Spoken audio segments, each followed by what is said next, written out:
Okay. Welcome and thank you, everyone here, everyone joining us online. Just an absolute thrill and joy to be kicking off a weekend with City Lights, which all of us here have been eagerly anticipating, really nerding out about, as you might be able to tell by the display out front. I think literally every City Lights book in Woodland Pattern is currently out in the front somewhere, so take a look at that. But anyway, yeah, just tremendously exciting to welcome just some amazing poets tonight, Evan Kennedy and Mimi Tempestt tomorrow evening, Roberto Harrison and Will Alexander, all of them in conversation tomorrow afternoon, and all of it with our guide, Garrett Caples, who's a poet and poetry editor at City Lights. So yeah, we're in for a real treat. So of course this reading tonight, the conversation tomorrow is at 2 p.m. here, and it's all here. And then the reading is at 7 p.m. tomorrow. With Roberto and Will. So my name is Mike Wendt. I'm the programming director here. I just have some announcement-y things, and I'll turn it over to Garrett happily. So a few things to say on behalf of Woodland Pattern. First, I'd like to begin with a land acknowledgement and say that we at Woodland Pattern acknowledge that here in Milwaukee, we live and work on traditional Potawatomi, Ho-Chunk, and Menominee homelands along the southwest shores of Michigami, part of North America's largest system of freshwater lakes, where the Milwaukee, Menominee, and Kinnickinnick rivers meet, and the people of Wisconsin's sovereign Anishinaabe, Ho-Chunk, Menominee, Oneida, and Mohican nations remain present. We further acknowledge the grave evil colonialism introduced to these lands through genocide as well as slavery, but also via racist and xenophobic beliefs, laws, and practices that continue to inflict harm upon Black, Brown, and Indigenous lives. We honor those who have lived and do now at these intersections of identity and experience and are committed to the active dismantling of white supremacy. So thank you so much again. Next thing I want to mention is that the programs taking place this weekend are all made possible with support from the NEA. So thanks, NEA. This weekend's events are taking place as part of an ongoing series, Small Press Appreciation / Visions in Publishing. We couldn't decide, so we thought, yeah, right. And though City Lights may be on the larger end of small, there's an ethos and a vision that has been carried through for now nearly 7 decades in terms of the publishing arm of things. Longer for the bookstore, right? And of course, no doubt, City Lights has been an influence and continues to be an inspiration for Woodland Pattern. So it's a real pleasure to be able to celebrate in this way. Think of a recent essay in the Chicago Review in which Eliza Browning writes, quote, "City Lights both reimagines what a bookstore can be and transforms reading from a solitary activity into an act of community collaboration and resistance." And I know that this ethos also deeply informs the work we're trying to do here. Quote, "To exist against isolation," as Woodland Pattern co-founder Carl Gartung once put it, which seems maybe akin to Ferlinghetti's, quote, "literary meeting place." So again, to have this celebration of 2 storied literary institutions, or anti-institutions, I don't know, is pretty amazing. So a couple of other things I'd be remiss not to mention. One is I mentioned the display out front, but of course we have books for sale, including those by the poets who are joining us this weekend and nearly everybody else who's ever been published by City Lights. It seems, based on the displays, I don't know. But thank you, Louis, for finding all of those. Louis Friedman, book center manager. And really thanks, I just want to I don't have to do this every time, but thanks to everybody who I have the privilege of working with, because this was really like an all hands kind of weekend where we're all collaborating and making it happen. So I appreciate you all, friends. Antonio, Marla, Laura, Louis, Alexa out there. And Chuck and Jenny, too. All right. Okay. That's everyone. There are also some broadsides that were printed for the occasion that are out front, and those are a gift that we would invite you just to take home with you. And then this reading, the weekend's events, and this whole celebration at large is being presented on a give what you can basis. We are a nonprofit organization, so and your individual donations go a long way towards sustaining us and helping us to continue to do what we do here. So if you're in a position to give, I hope you might consider doing that. You can see us at the front, but also thank you very much for just being here and creating this space, which is its own very important form of support. Finally, by way of announcements, I'm almost done, I swear.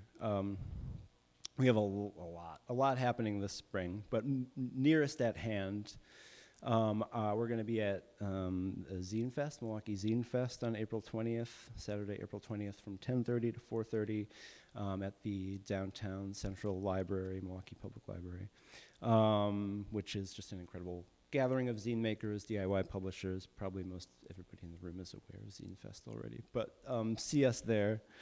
And then the 24th and 25th of April, we're hosting Laura Tohi, Kimberly Blazer, and Elise Passion for a reading here on the 24th with all three of them.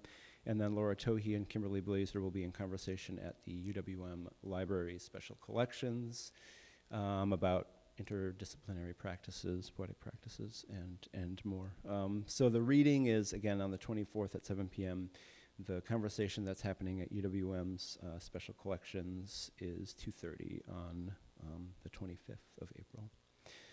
And a lot more happening, so stay tuned, check the website, grab a newsletter on your way out, and so on. Okay, I think that is more than enough from me, so I'm going to happily turn things over to Garrett Caples, who is a poet, journalist, and I won't be this long-winded like all weekend, but it felt like I needed to say some things at the top here as we kick off this amazing celebration. So Garrett Caples, who's a poet, journalist, and poetry editor at City Lights Books. He curates the City Lights Spotlight Poetry Series. He is the author of numerous books of poetry, which include Complications, Power Ballads, Retrievals, Lovers of Today, The Garrett Caples Reader, amongst others. Together with Andrew Duran and Nancy Peters, he edited the collected poems of Philip Lamantia. And to say a little bit more, reading through Caples' books, seeing his work as an editor and publisher, you can see a poetic life spent in conversation, fostering the work of contemporaries while keeping alive the voices of poetic forebears, cultivating an intergenerational, interdisciplinary exchange among a wide variety of forward-thinking artists. I think of the title poem from Caples' collection, Lovers of Today.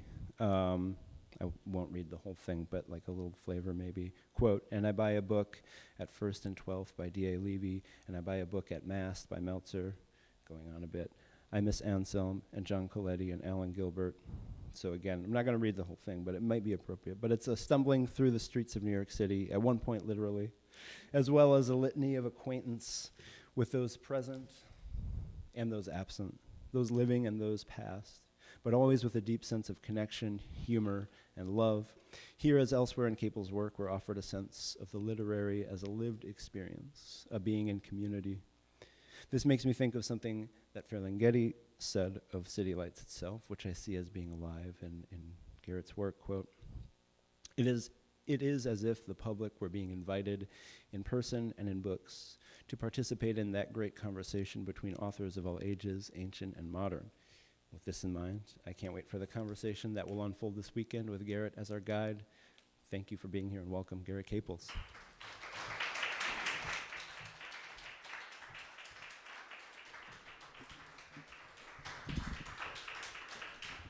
All right, thank you everybody for coming. Thank you, Mike, and thanks to Woodland Pattern for putting this on.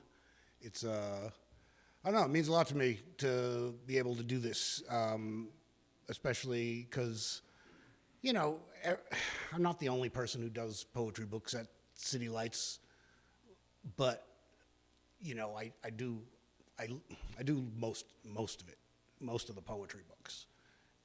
But this is the first time there's been an event these are sort of all poets that I've brought to the press. And so it's just kind of exciting to have the chance to, sort of take stock of what that means and what I'm up to.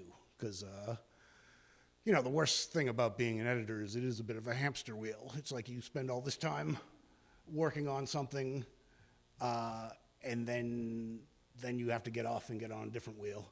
And you seldom get the chance to go back and look at things that you want to do that were really meaningful to you, and to just sort of enjoy them as a reader. Because you make the books you think I would like to read, but in making them, it's like it takes you away from the sort of basic pleasure of reading a book in a certain way. So I'm just really grateful for this opportunity. I'm grateful for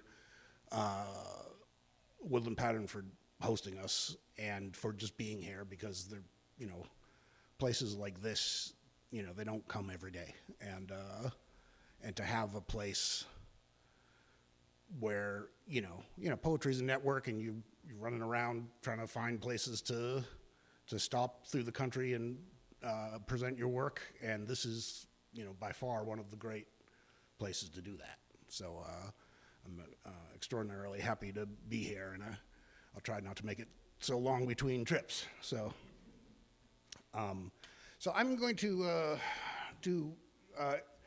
I'll introduce Evan, and after Evan reads, I'll introduce Mimi. And I want to, beg the indulgence of the poets, because they've heard all these stories before, and they live them. But we're in a new audience here, so I'm breaking out the greatest hits.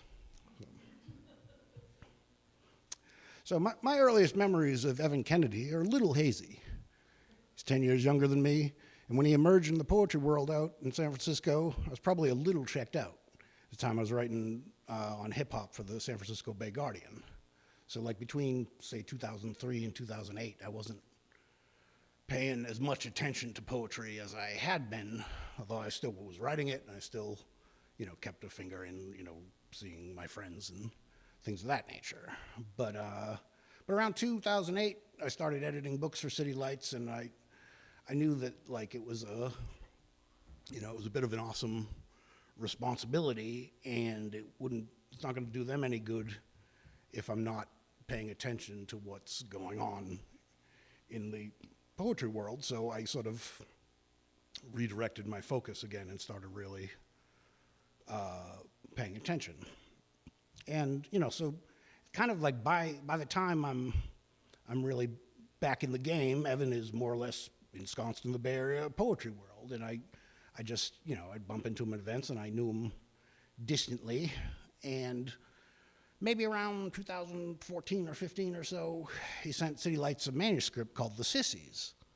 And this was a great book, but at the time I was pretty overloaded with manuscripts. We were doing 2 spotlights a year. We had to go down to 1 for a while, and so I had a backlog, and so and you end up even just 2 a year. It's like you end up turning down a lot of things that you would like to do, but you can't. And so I had to reject The Sissies at the time, and he tells me I sent the nicest rejection letter he ever received. I don't even remember, but it means that I was really feeling the fact, or I was bothered that I couldn't do it, and I wanted to be encouraging, and so later on, you're going to work one day, you see on the poetry table upstairs, you saw a copy of The Sissies published by Futurepoem, and and it gives you that kind of pang where you're like, I wish I had done that, but at the same time, it was like, it was a kind of pleasure to be like, well, he's resourceful, and rejection isn't stopping him from doing his thing. And so, I need, the authors I work with, I need them to some extent to be out there doing it on their own before City Lights can sort of step in and give it a boost. So Evan was doing it. And then probably around late 2019 or early 2020. I was in a, I was periodically, I'll have a few books stacked, and then I get towards the bottom of the stack, and I start to think, well, what's the next moves for the Spotlight series? And bumped into Evan at a reading, and and I just said something to the effect of that, that wasn't a permanent no. So if you got something and you'd like to show it to me, let me see it. And and I've said a version of that to a few different people, but Evan was the one, like, he was on it. He sent me a manuscript right away. And it was a great manuscript called Lyric or Lyrics? Lyrics, yeah. And I really liked it. It wasn't quite, we can get into this during the panel, but it wasn't quite the basic shape that I use for the Spotlight series. But I already knew I'd wanted to publish him, and so I was willing to even bend the shape in order to do this. But he told me he was also working on another manuscript that was a riff on Ovid's Metamorphoses. And I think that might have started out as a long poem that he ended up breaking up into shorter poems in a way that it fit the series. It just was more like what was going on with the series than Lyrics was. So I was like, yeah, this is it, And he was still working on it, but we had time. And so I was like, let's do that one. And, we just, waited for him to finish, and were able to slot it in at the right time. And it's been a great book for City Lights. It's kind of a layering of the decline of ancient Rome over the sort of capitalist-fueled chaos that's currently San Francisco's trademark. It's not as bad as it sounds. It made a lot of the tech people leave. So I'm kind of a fan. It's funny, I used to think, oh, we just need a good earthquake, and that will get San Francisco back to normal. But really, we just needed economic downturn in tech.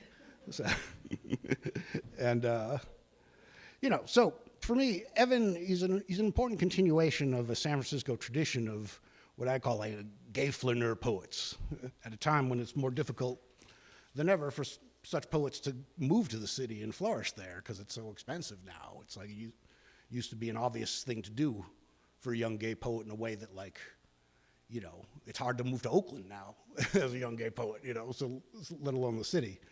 But and I just admire the fact that he's part of that tradition, and he didn't let the impossibility of it stop him, and he's out there, So I see him coming out of a lineage that includes Spicer and Duncan, or Ronald Johnson, Kevin Killian, and this is a precious natural resource for Bay Area culture, His work's scholarly without being academic, but there's a visceral punch to the lyric voice and a restless experimentation with modes of writing that he continues to push beyond the book, beyond this book.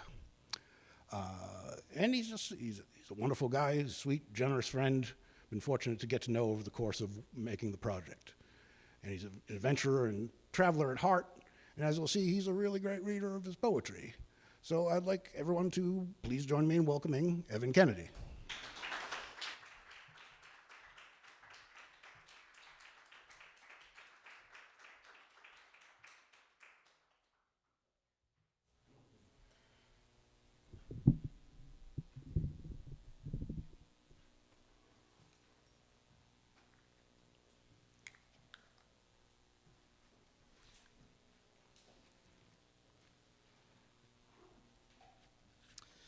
Help, I'm being chased through this infinite city, this dubious utopia. Pedaling my bike full speed past startup hells, I cough and gasp. My seducer is just behind me. If you ever need to escape, you don't dare look back or even blink. My thighs burn and cramp, my heart almost bursting when I swallow bugs splattered through my eyes. Sure, I bike fast, but this creep is my equal and headbutts my back wheel. I steady myself, then turn sharp on Dubose Ave. Against the wind, onlookers panicked. Idiot, look out. Hey, that's a stop sign. My near collisions include a pricey stroller with overgrown toddler on iPad, a dog more expensive than my rent, a pissed off driver wearing that always tasteless LA Dodgers ball cap. Weaving between cars, honking for my death, I yell, help! Teeth tear my ankles and calves, blood and spit flying. Then an ecstatic blast splits this terrible scene. One of my household gods hears me. Is it Bob Dylan in Malibu, plagiarizing Juvenile? Shiva in Omkareshwar, admiring the marigolds I offered? Exiled Ovid, trimming his laurel crown? Or is it Franz Kafka, watching traffic through the eyes of a stray dog? Whoever it is drops everything, and with my handsome spectral face in mind, they ask where, when, how. They know my name and devotion. I slip from the pedals, a tearing sound. My black converse rip open from toenails made into talons. Wings burst from my shoulders, ruin my goddamn new black jacket, spread and thrash the air so that a leap from my pedals lifts me off my bicycle. In winged society, I peek through Victorian windows, awful condos of steel and glass, transformations of the city I love. I want to give thanks, but I've lost my elocution and my boy-killing charm. Tail feathers thrash in my pants, black denim slipping off my legs in tatters. Teeth lengthen, fuse, and sharpen. It's a slender beak for my new hunger. Maybe it's fine. Maybe I've outlived my life and its obsessions. Unacquainted with my new species, I take to the sky unthinkingly from Elgin Park. This is the block where Ronald Johnson, one of my favorite poets, lived. My failed assailant is raging below me. He's kicking my bicycle. To me, it's useless. I won't recognize it tomorrow. Seducing my reader. For you, it's a rotten fish I rolled in to demonstrate time. Bundling prey silky while worse poets offer decoys in faddish language. All these worst poets, they're offering decoys in faddish language. My singing slickens canopy nests spotted by eyes, waking gardens blind sensation. I blush watching you read me.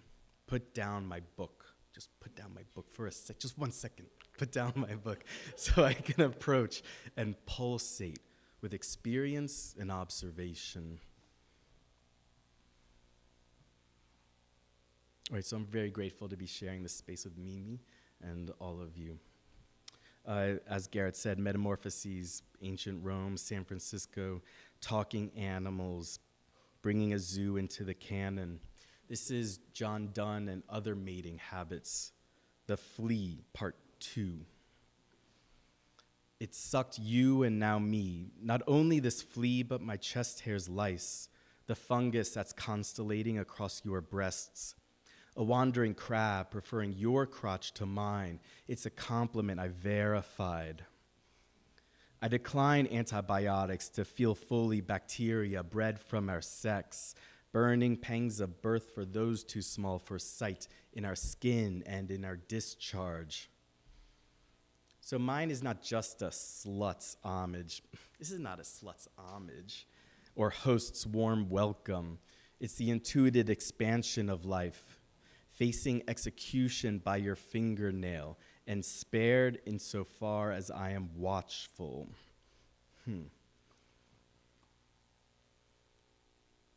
Gregor Samsa, Jr.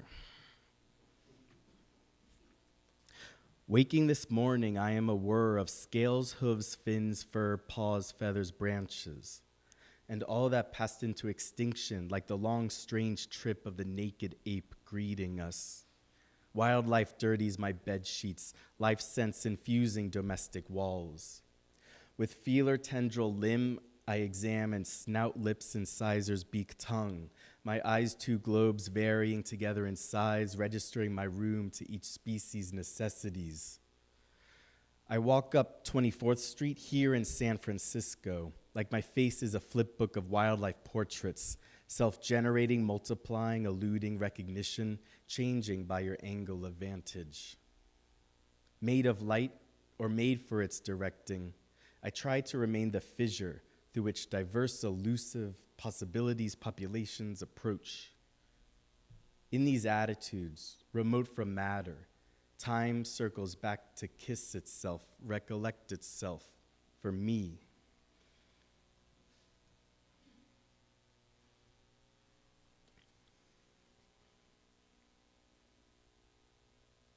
This is a devotional poem. and it's titled To Addis. Just as you, Addis, swear devotion to Magna Mater, the Great Mother, I follow several. There's Judy Garland and Mary Beard, Tori Amos, Lisa Jarneau, Alice Notley, Yuja Wong, Jacqueline Frost, Simone Weil, a few others. It's like a vision out of Christine de Pizan's City of Ladies. Brilliant as they are, they cannot solve all my problems, but Addis, spare me the suggestion I do as you did. Why must you and your fellow worshippers castrate yourselves, cut open your arms and shoulders? Why dance wildly around a sacred pine, whipping yourselves, knuckle bones beating timbrels and pine cones lacerating bare chests, splattering tree and altar with sweat and gore? Then why apply gold leaf to your freshly wounded genitals? Like you, I propagate nothing but lyric. You would agree with graffiti from Imperial Rome. It says, baths, wine, and sex ruin our bodies, but make life worth living. By that standard, I've lived far beyond my 41 years. I suffer a million sorrows, yet the thought of your severed balls hitting the dirt, two dull thuds, it just makes me shudder. It puts an ache in mine. These two jocks I went to college with, they called theirs evil brains.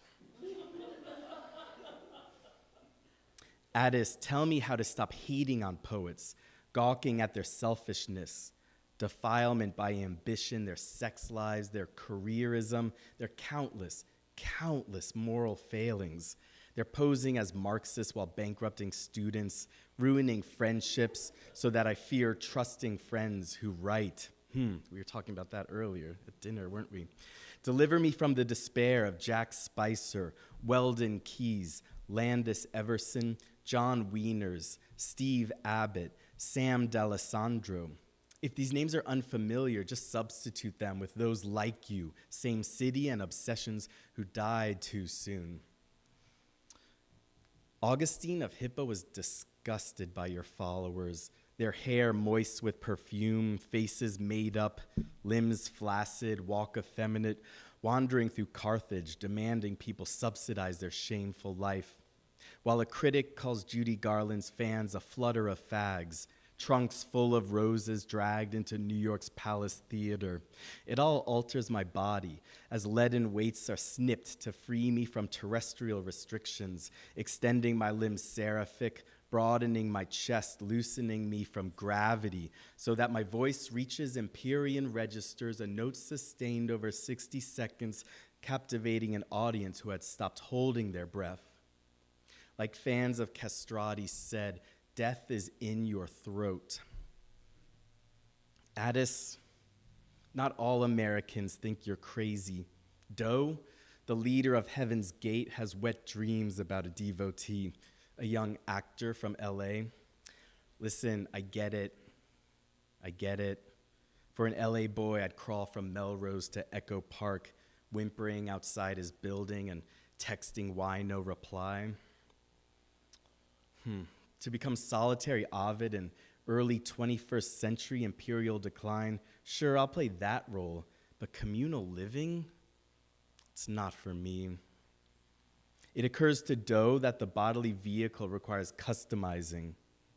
Nodding along to his plans, a flurry of suck-ups bicker over who deserves to lose their evil brains first. They didn't know you, Addis, but in a sense became your devotees, receiving brand new Nikes before eating applesauce laced with phenobarbital, tying plastic bags over their heads and ascending into space. As they joked, just do it. Nike, winged goddess of victory. So late one night in the dorm, I heard the jocks laughing about pissing in someone's shampoo. Mystery solved. Earlier, I was lathering my scalp with feeble liquidy bubbles, and I suspected the shower head had dripped into the bottle. What's worse than my false hypothesis? The jocks were cute. I took retroactive pleasure, the antithesis of regret. Each magna mater circles me, Their poems, texts, lyrics feel the flaw I was born into. Addis, make me good in my bodily vehicle, but not yet. Okay, so you have some choices for this one. Do you want to hear Tree of Life, or Tree of Life? The middle one, okay. You got it. This is one I don't read much. Okay. Good choice. In the tree of life, I adorn each branch with speech and action. When unaccompanied, I can't even adorn the gate of the tree's enclosure, that boundary of corpses and debris. When outside of life, my adorning is transitory, whisked away, trampled, and bled. I lift an ear, or whatever is receptive. A cry is transcribed in my adorning, or a fire or flood visible through branches, plumage, foliage. Serve life, I intoned. I'm encouraged through speech, gestures, grunts, and looks. What reason for you? Why do you look? Voice reveals anatomy, a form circulated by speech. I observe, I experience, but not at the same time. Purification, exhaustion, rest, apprehension, defilement, anxiety, concentration, forgery, doubt, excitement, union. I am a small gray fox carrying an infinitesimally small artifact from the body of Ludwig Wittgenstein. I'm just carrying that artifact from Ludwig Wittgenstein. And I'm going to sit right down. I'm going to create my own version of you. From the one who starts out a poor agrarian boy in trouble with the cops, who wears a sequined apron, who hears my first good poem, then kisses my cheek, who is the face of Masala Munch, who takes part in the life of a sparrow, visiting his window, that's John Keats, who endorses body sprays and beard trimmers for gents to look fresh, that's Virat Kohli, Indian cricket player, who thanks to Isis is transformed from a donkey back to a man, that's Apuleius, who first encountering her signature song asks, what does pastoral mean?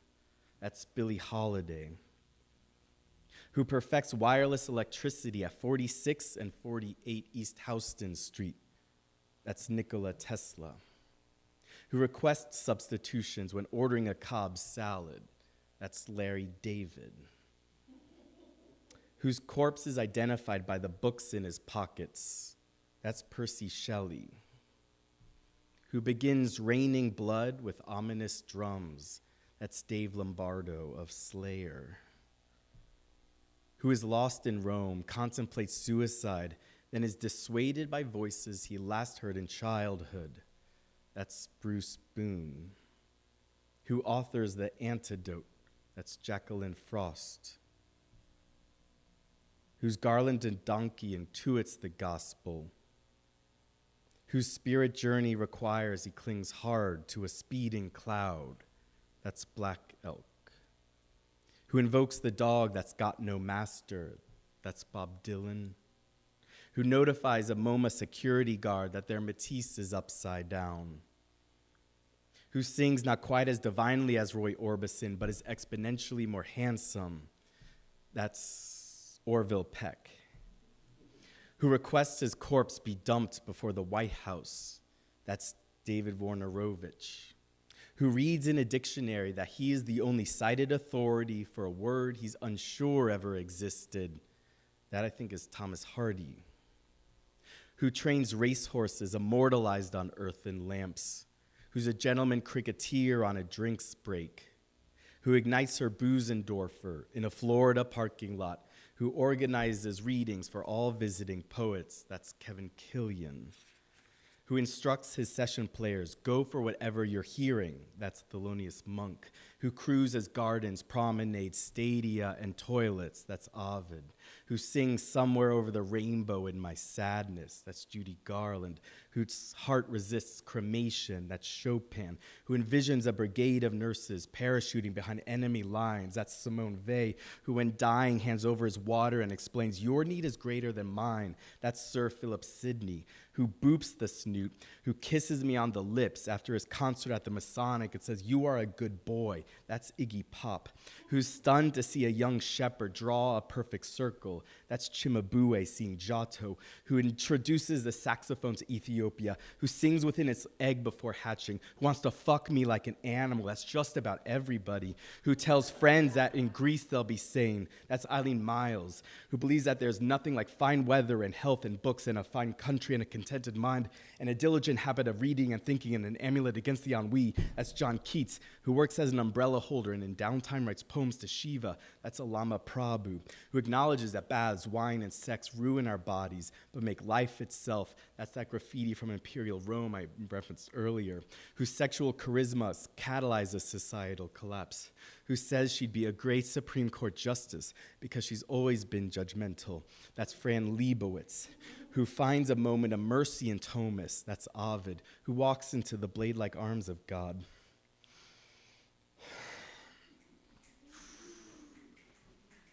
Okay, so there's a few omissions there, so I had to write this to as a response to members of my community. This is titled, Why Madonna is Not in My Pantheon. I was kicked out of her concert. I'm still so ashamed. I snuck from the balcony to the orchestra, and I touched her just lightly as she danced up the aisle. Her shoulders spanned my two hands. The next day, I told Bruce about how I lost control, and also my wallet, when Madonna's bodyguards 86'd me. Oh, when Madonna's really tiny? Bruce, like a classicist, said, she must be from southern Italy. I feel like young Ovid on his worst day. Young, worst day. Madonna was breathtakingly beautiful, even vulnerable. Couture black lace blouse, wig of taut brown curls. It affirmed my love for her, though not as I would like. She's only the richest person I've ever touched. She's not even in my pantheon anymore.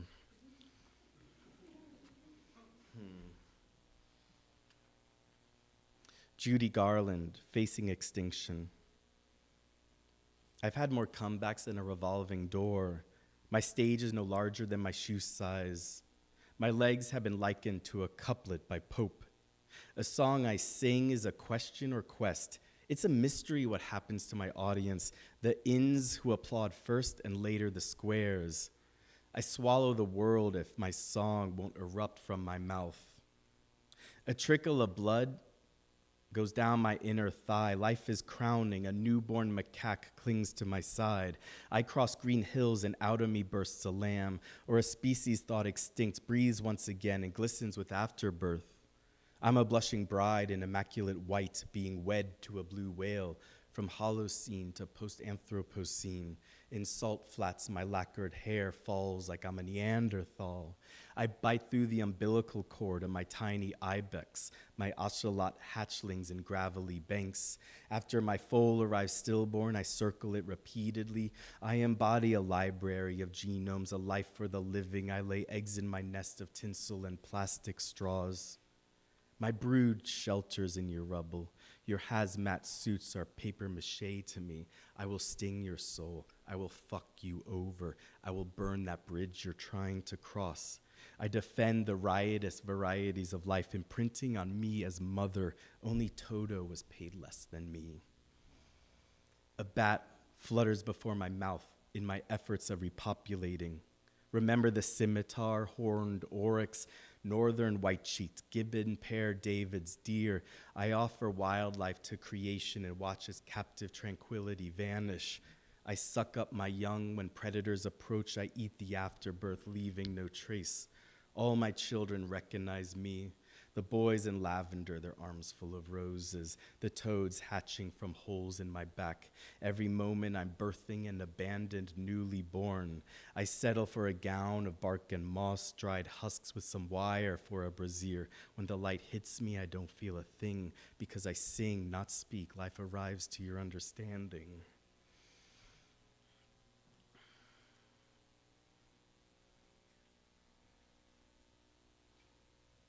All right, it's been a year since this book came out, and I've never read this one. For maybe reasons we're gonna find out. This is To Shiva, and it's for my friend Zishan Ahmed. Lord, white as jasmine, which hand I realize this is an Allen Ginsberg imitation. Lord, white as jasmine, which hand of yours destroys and which saves? Twirling, you rotate the earth, blurring limbs, matted hair, four spinning arms, a foot raised encircling matter and its opposite. America destroys without having heard of you. We're the envy and fear of the world. This year, destroyers will be destroyed. Did you say that, or was it us Americans? Shiva, I of course have heard of you. Mine is a devotional poem spoken to your ever-changing forms, whether your mass, energy, space, time, breaking egos back. Shiva, preserve our lives, preserve honey, my heartbroken teenage Uber auto rickshaw driver. When I answered where I came from, funny I didn't say San Francisco, he brightened, grinning in the rearview mirror. He said, Omkareshwar, that's where my God lives, meaning you on your island shaped like the word Om. Honey asks a few questions, and soon I reluctantly confirm my God is Jesus, that stripped, humiliated Galilean, a contemporary of Ovid. If a tourist told me they just came from Houston or Miami, Roswell, or even Joshua Tree, I couldn't say that's where Jesus lives. Honey's problem is he has a temper, especially when drunk, so his girlfriend lost patience and dumped him. He turns around to look at me, compliments my blue eyes, and makes emphatic claims he's so heartbroken he wants to die. He's looking at me more than the road. Look out, honey, I yell. I tried giving advice. I told him not to do what I do.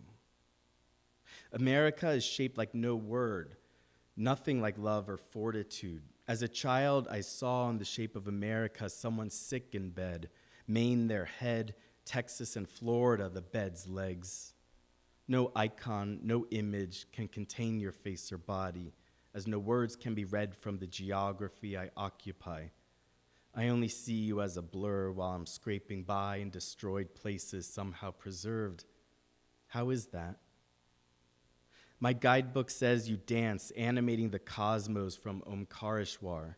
To get to the island, I had to cross, no joke, a replica of the Golden Gate Bridge. Millennia separated me from your pilgrims. I rubbed shoulders with them, making me feel like I'm Rick Steves, like I'm Michael Allig, like I'm Osip Mandelstam. To them, I was Mlekcha, an Abrahamic barbarian, curious, idiotic. I was in disbelief walking across my hometown's bridge, but none of the locals believed me, typical American tourist. Because Omkareshwar is your home, I think of American homes, an oval bathroom mirror where you admire yourself spinning, perfuming yourself, and doing nothing with your matted hair. Then a garage with tools, blowtorches, machetes, shears, chainsaws, fertilizer, insecticide. Then a living room where on a flat screen you watch Virat Kohli, the cricket player who's my ideal, as Zishan often teases me. Then kitchen where you dine on the scent of pilgrims' marigolds. Then backyard to play with your elephant-headed son. Coming without invitation, leaving without leave. That's what Allama Prabhu wrote about you in the 12th century, when he had no clue what he would do when you reveal yourself as the origin of light. He turns your attention, Allama Prabhu, turns your attention to the leaf that disappears as soon as the body grazes without the head. He sounds like Ludwig Wittgenstein or my buddy Kit Schluter. He wonders what faces look like long before people are born. Ganesh, your infant son, was beheaded by you in a horrible misunderstanding. Brains, eyes, darling face ashen. Desperate to reverse time, you tore off the nearest available head, an elephant's, and put it onto your son's body. Elephant memory transplanted onto human form. This is the deity who would grow up to love books. You adored the recapitated boy, and thanks to one elephant martyr in prehistory's divine evasive chronology, all elephants in India are worshipped today. It's Ganesh's sweet elephant boyish nature in family portraits, squirming and giggling as you look stern, protective, and proud, showing you love him dearly, while, like Tony Soprano, you keep your weapons within reach. A proud dad, you accept your son as he is. When will America's fathers do the same? I remember what Honey told me dropping me off at the airport. He said, "Now your holiday's ended, now you must work." We were far from the roads of Omkareshwar, where signs read, "The forest is God's temple." Discontinuous life through continual rotation. Your singular beauty, Shiva, perpetuates itself in all living things. When despair about the world grows in me, on me grows an ecology. Anything on me is precedent. My eyes exemplify rippling seen in shallow pools, inhabited by the smallest lives, even singular cells, and where roaming animals refresh themselves. All are welcome to rest around my eyes in whatever has taken root. At each of my collarbones is a chasm with shade. Unheard of colors are seen on the flora and fauna found on and inside me. It's like a terrain of musculature and fatty deposits. The rolling of my hips is a place of relaxation. The pits of my arms are two sources for watering. Blooms extend from damper regions, so beehives later appear. They're almost like little economies in the air. My ears might rupture from their buzzing, but I have been busy too, marking my methods of self-preservation. This includes replenishing my fluids so that you can find me fecund. The hollow of my groin attracts forms known for their resilience throughout the season. A few are familiar, though many times they are not. My legs, covered like others with the light down, have hardened from everyday exercises in curtailing my terror. These lengths are negotiated by climbers and traversers intent on lengthy journeys.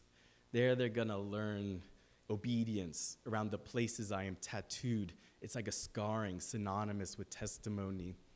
You must take me as just one erotic and neurological, sensate and creative totality. One nose, 2 eyes, 2 ears, 10 fingers, 10 toes. Though my description here becomes presumptuous, I've not recently verified these figures. When despair about the world grows in me, on me grows an ecology.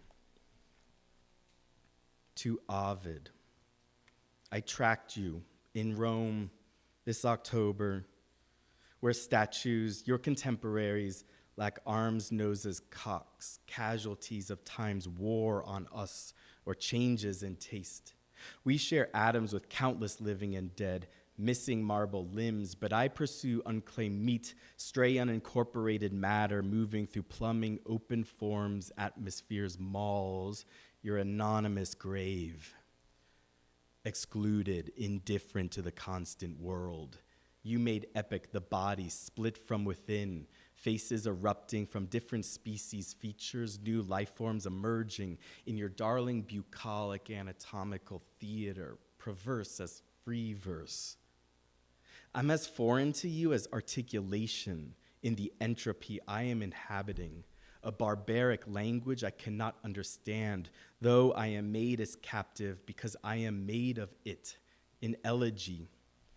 I'm not pursuing you exactly, but resemblance through subjectless tissue and muscle, expanding grim tradition to keep leopards happy, lounging in mossy temples long after belief.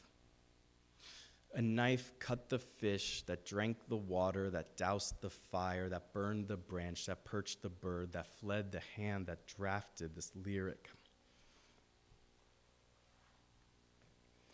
All right, thank you.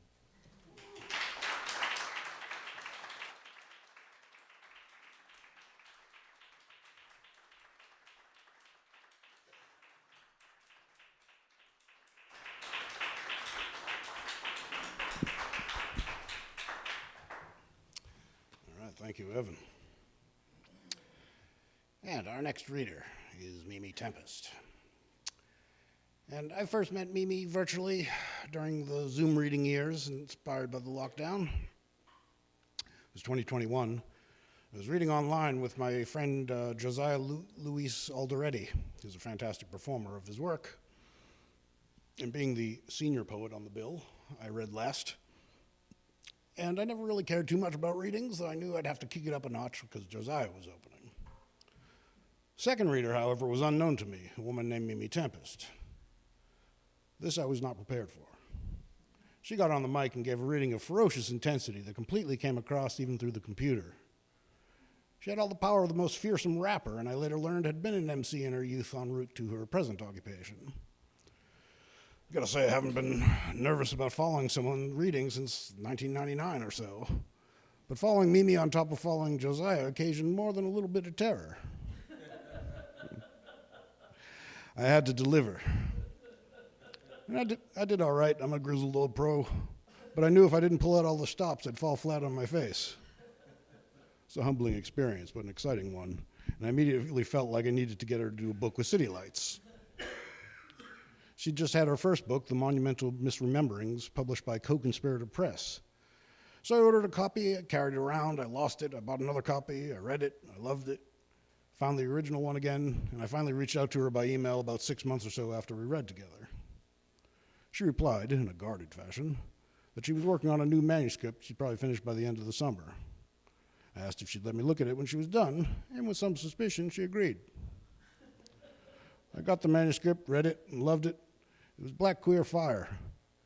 The first half seemed damn near perfect, while the second half was unexpected, taking the form of an account of an impossible-to-stage play. It was powerful and sprawling, but I thought it needed a little editing to tighten up. I wondered whether I could do the first half without the play, but it was clear Mimi conceived of the book as a whole, and so it was an all-or-nothing proposition. My biggest problem was that it literally wouldn't fit into the Spotlight series, given the restricted format of trim size of the series. But I really wanted to publish Mimi, so I got to work making a case for it as just a freestanding book at City Lights. I began a series of meetings with Mimi herself to see if I could convince her to do it with them. And she was rightly suspicious. What's this white guy want with my book? And what could City Lights as a press do for it? It took a few meetings to break the ice. Then finally, at the end of one meeting, she asked, "Do I get to give you a hug?" So I knew I'd gotten past the initial defenses. Nonetheless, it was still a process, making sure City Lights could give her what she wanted for the book, making sure the book was ready. I reread the second half. It was an explosive piece, dense with imagery, and I realized she'd offered 2 or 3 formulations for each statement, all of which were powerful, but which nonetheless made the piece unwieldy given the length. I asked if I could make an edit of it, which again raised her suspicions, wondering if I was perhaps trying to tone it down for white consumption. But really all I did was pare back the 2 or 3 images to one, usually the first one, unless one of the subsequent ones was obviously more powerful. And to my relief, she read the edit and understood what I was up to, basically speeding it along with an eye towards pacing, given the length. So that was another breakthrough in the relationship. There were a few things we argued about in the first section, but I think I'd earned enough trust with the edit in order to have some of those arguments. The book came together quite nicely. City Lights was on board, Mimi was on board. One thing I've learned about Mimi is that she's what you might call a habitual line stepper. You tell her you can't do something for one reason or another, and it only makes her determined to do it. But her refusal to take no for an answer is part of what makes her the artist she is. What's been gratifying is to see how well her book, The Delicacy of Embracing Spirals, has been received. I figured it would be a success, as she's an undeniable force, but the world was surprisingly ready and eager to welcome this confrontational, uncompromising poet. If you see her read, it's hard not to be blown away, so be prepared. And please join me in welcoming Mimi Tempest.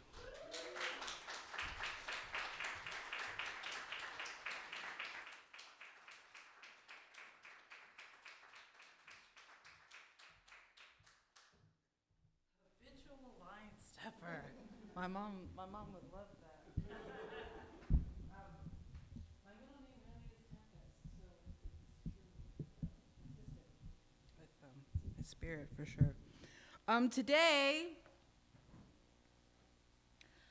Today I am just a fat black bitch with a few good words. A court jester at best. Every black poet waits in line for 15 minutes, regurgitating the last one sonnet into a lackluster spin-off. Every black man's poem reads, I was killed today. I will be killed again tomorrow. America, you wish to consume or wear or fuck or frame my flesh. America, you were never America in the first place. Let us swallow our fist until the bruising bears resemblance of a broken chain. I am never at your mercy. They calculate every move, hovering to see if the Academy gonna take the soul out of me, as if I didn't sell it already in a Los Angeles basement in exchange for a simple day. 2016 got a few secrets on me. The devil got even more. I am imperfect in the most perfect ways. No idealism penetrates the perilous nature of my pen. I see the southpaw stance of their spoken word from a mile away. I prefer an unorthodox rendering of a wicked. I prefer an unorthodox rendering of my wicked tongue. A fading table sketch of an early Basquiat. Turn calamity from a violent cadence, a sicko's mindfuck. How far left can I take God's third eye? Let's see. A portrait of my Latinx cousin smoking meth in the bathroom. In the room over, her toddler watches a gay cartoon. A landscape of my African friend begging for my hand in marriage for citizenship in a country that he doesn't even want to die in. A still life of my third abortion. No, my fourth. Graffiti of the line of coke I snorted the night before I moved to Oakland. I play God always. I'm as shameless as I paint myself to be. The black woman's poem reads, I was raped today. I will be raped again tomorrow. America, you wish to consume and wear and fuck and frame my flesh. America, you were always America in the first place. Let us swallow our blood until the bruising bears resemblance of a broken chain. I'm always at your mercy. They calculate every move, hovering to see if the loneliness gonna take the poetry out of me, as if I didn't offer everything in a Florida graveyard in exchange for a killer's aim. That's the second time I read that stanza. In the last piece, I refuse to bleed on the page, but bleeding is the only thing that seems worthy of your applause. Me, you're screaming at the walls again. Mimi, you shouldn't write it like that. Mimi, just shut up and do the work. Mimi, play the game. Mimi, slow and steady wins the fake. Mimi, tell us about your next. Mimi, be nice. And maybe your 15 minutes will last longer than the nigga ahead of you. The chip on my shoulder got a death wish. The arrogance can't even hide itself. I remove my head from the body and place it off center, left on canvas. The eyes dilate, lava hot. A whispering window shot up from skull cracked, dances into the yellowing of teeth. A cigarette spawns a telltale sign, too good for this willowing scene, vibrating in opposition to the onslaught, reverberation, safety tantalizes for luxury. I'm almost bourgeois bored. The reality is, if I don't hear the slit of the wrist transpose of the pate, then what the fuck are we really dying for? To be representational. I forget to be here all the time. Grounded just isn't my thing. It's the ones who prance proper, holy, who got the viciousness, begging to crawl naked, completely out their skin. Me, every wall was taken. Every seedling of doubt was planted into a forest, decaying my wandering thoughts. Let's see how pretty I can make this frown look today.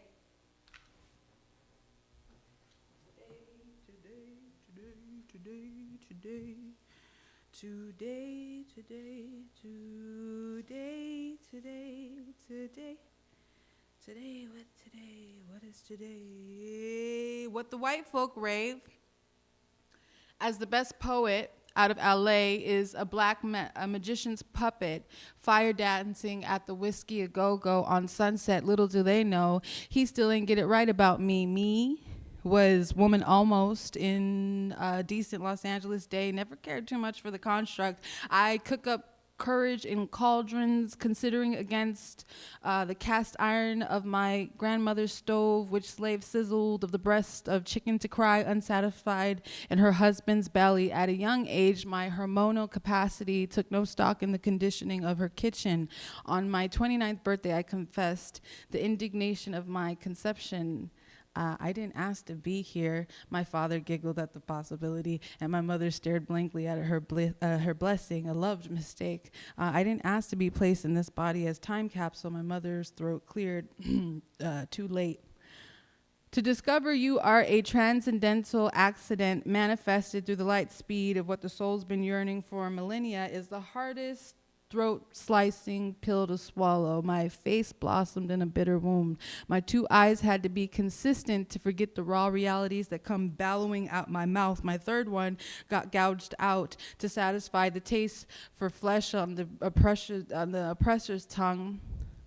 The oppressor's tongue got a sharpened fork for teeth. The oppressor's tongue got a taste for marinated pussy. The oppressor's tongue travels up my spine, makes me arch against a sensation until my world is down on all fours. I ain't got time for the business of my ladylike tendencies. I am approximately woman today. My ego decided, I guess my ego desires payment in the repetitive rejections of the pink bow placed on my head at birth. My ego said, this pussy is just an instrument you use to duplicate the nonsense of your father's makeshift manhood. My ego knows it never need teeth to make nice with this universe's chaos. My ego said, ask about me.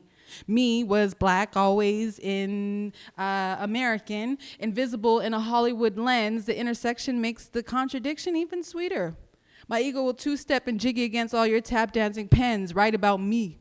Maybe my ego smile got cropped coon on the front steps of the academy. I didn't ask to be here. My ego cried, all this white man's theory gonna make a better nigger out of me. Fuck it. I'll blame that too on my inner child. In the confines of his bed is where I am made woman.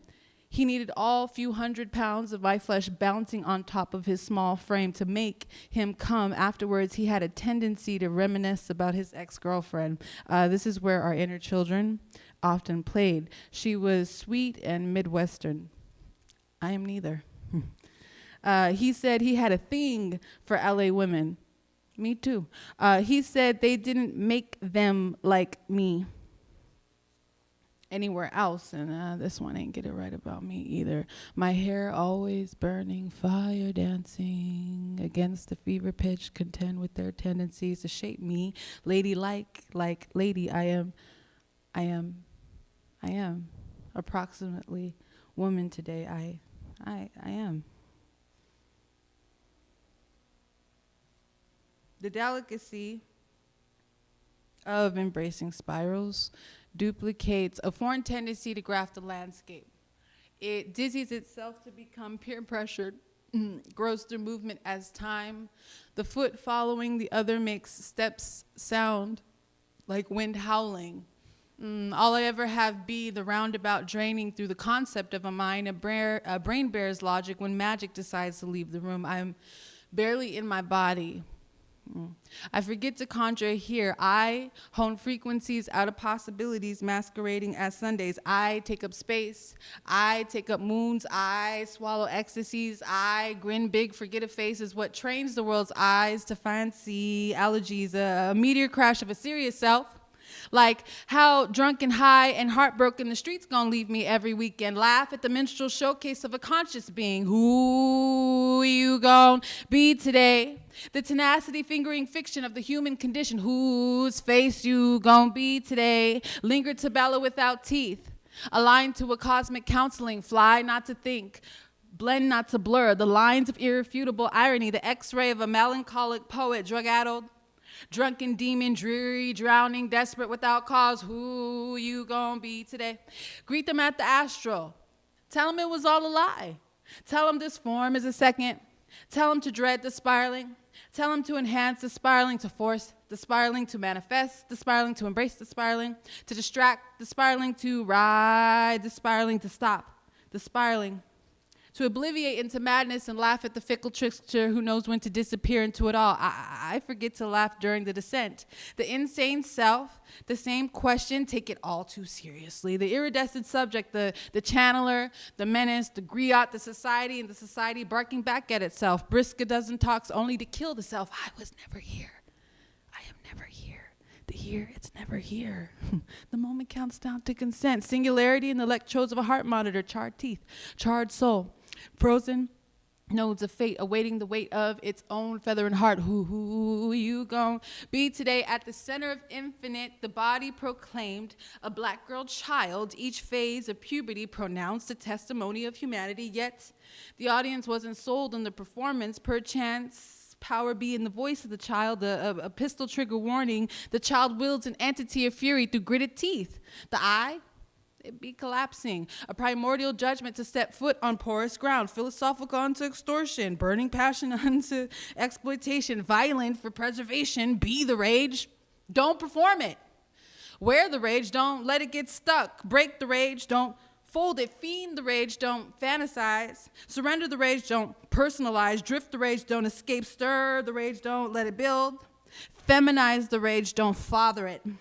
Transcend the rage, don't let it become you. Sculpt fallacies only to tell the truth. Be human, but godless to your enemies. Be an enemy and reveal your palms to none. Appeal to no one and let your greatness parade for the masses. All the forces testifying for me to spit on laps. Forget that my gums have been numb for a pair of 8 weeks. I witnessed my foes, the roads of bloodlust. Every tasteless and variant attempt to harm my spirit will make a star out of me. I never needed nor wanted an in the first place. It's a setup. They can't humble the God behind my tongue. Who you gonna be tomorrow? Reveal too much. Say nothing at all. Fish for compliments in a sea of sharks, dressed finely only to let the wolves rip you to shreds, prance in their clothing every Sunday, become a dusted metaphor or two, pretend to be a writer, fancy yourself a rock star, scoff at the ridiculousness of a principal poet, hear the spoken word slam, yet barely speak at all, disappear into the key of destroy, flat, gaslight the imagination, gaslight your mama, gaslight your friends, gaslight the city, gaslight the you that plays clown on stage, gaslight your sisters, gaslight the one man without a soul who claimed to be your, gaslight the city again, gaslight the stage again, pretend to have a name again, pretend to have a name again and again and again and again. Mimi, do it again, do it again, do it again, again, hide in the symbol of the nucleus, transcend the spiral, die fiercely only to be born again. In the margins of this third eye, a monarch butterfly exercises the feeling of you to be blossomed out of chaos. I honor the softness that craves to emanate from you. I care enough to observe the spectacle of myself. Charred innocence lingers its eyes into slumber, camouflage youth impertinent to maturation, fly north to eucalyptus, forget the previous iteration of a soul's territory, aim to testify upwards at the sky. Build this life as a temporary home. Chime exhales, brew a prolonged death cry for no more here or what was or what is and what was supposed to be. The truest shape of me conquers into regeneration. There are no values stationary in this grace, just an ounce of face daring to smile itself into oblivion in order to heal, except a close proximity to annihilation. His nearest deathbed was a mirror, and it looked like my eyes. Depart from ego. Design a framework composed of lotus bloom and let your cynicism dissipate. Magic. Give me a moment.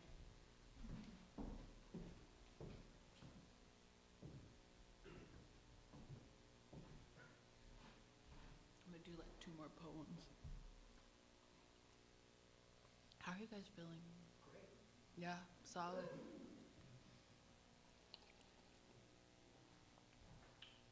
They begged me to steady my spirit when they can't hold my reins or onto my reins.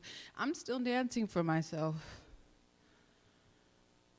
Riding angles until the soul can't break no more. Passive weekends with angels sounding their horns at my bedside. Blood, gut deliveries received as pastel crucifixion. Lucid reveries, brain dead on Tuesdays. Tugging at the wheel like we gon' run out of time. Running through the wheel like all we have is time. Grave dig into my ovaries, find a muted universe, name it lilac, turn it red. Wishes writing their visions into a favorite conquest. Tell them all to makeshift their own dreams. Make it desperate and begging for mercy. My lineage never taught me how to be, just how to serve. I never wanted these prayer hands.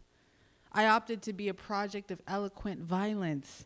God is as real as she never was. They all got kingdoms hissing behind their eyes, yet fail to admit in order for a black woman to worship herself as God, God must change. Do you see the sky bending over backwards anytime soon?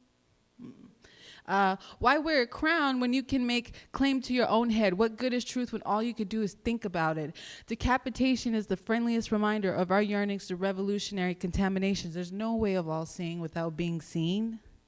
This is organized in every direction. I endow myself as the monument of my own fantasies, believe in this life as artifice, with ancestors roaring in the cyclone of my middle name, Tempest, Sekhmet firing from the back of my throat, every item delivering as my decency, shedding itself through my descent into purgatory. The pros and cons of my faithfulness renders me the greatest Saturday. Sightings of me as a sage, less Marjorie Kemp, more Roxanne Shante. Spitting cayenne takes between loads of laundry with mama's expectations hounding at my backside. The frenetic consciousness of my body holds more weight than the tedious posture of the poet. Chin up, eyes down. Snarling niceties in the grace of fairness. Hit the mic and gravitate into a flow only to ask my mind's mirror. Are there passions that you have or passions that have you? How many interpretations can be had before the utterance of a single word? Will you fall prey to the exhilaration and perils of being too loudly? Will you let this paranoia stick to your lungs? Is this an antebellum decadence, or do you have a bloodthirst to go round for round? My readiness is already being interpreted, hinted. I'm always auditioning to be something else. Tell on me. You got it all figured out. I'm a tyrant to this fashion, carrying my essence and audacity against decor, black and unexcellent, human to a fault. A hybrid corpse defying continuum to become America's most brilliant psycho. Hello. A stream of consciousness sold downriver. Everything is available to pollute. I've been turned on. I've been metaverse. Being born with only a touch of reality. I refuse to be minimized. Y'all not gonna do me how you did Wanda. I've been righteously indignant and hyper aware of the whiteness that powder kegs this excuse of an interrogation. My new poem, full of my ego instead of myself. Fuck it. My Los Angeles melancholia will wear its hat again. A compound fraction in the study of undeniable madness. I've been trying to destroy this reality since I first opened my eyes, surveying all the peace I can disturb if I have yet to find my own. This is my new high. Truth or dare? Dare. Okay, I'll go first. I'll be first. I dare you to pick up a pen and not bubble in a poem. I dare you to not sleep on any prodigious black woman's soliloquy. I dare you to hold these words and find yourself implicated in the violent acts that serve as backdrop to the blood spilled onto these pages. I dare you to hold your applause to pull the machete out your neck. I dare you.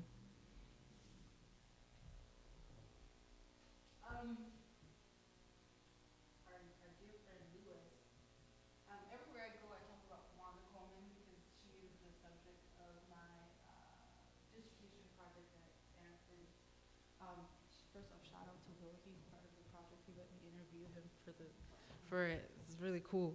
But this project has taken me on,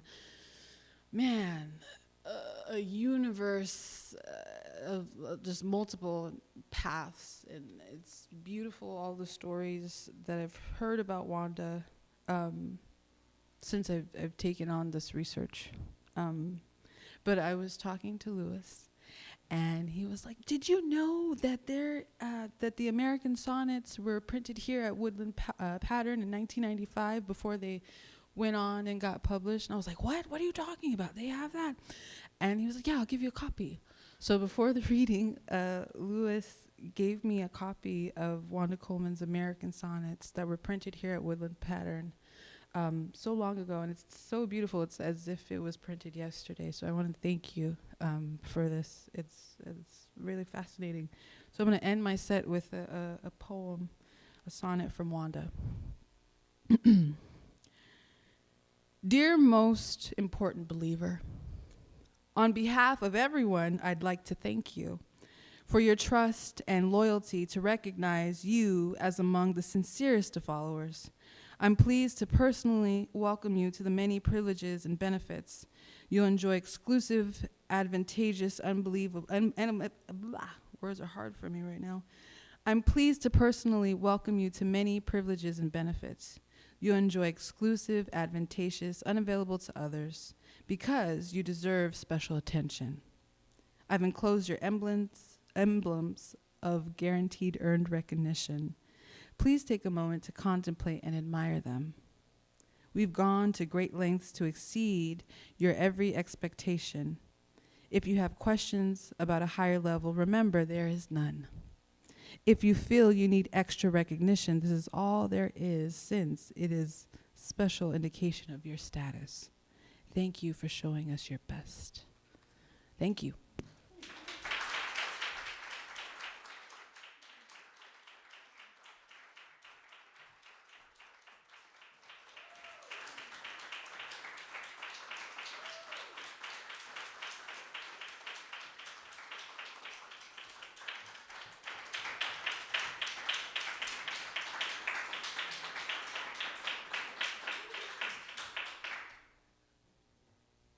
Yeah, that. Amazing. Thank you, Mimi. Thank you, Evan, Garrett, and all of you. I just want to remind you to join us tomorrow at 2 p.m. and then again at 7 p.m. right here.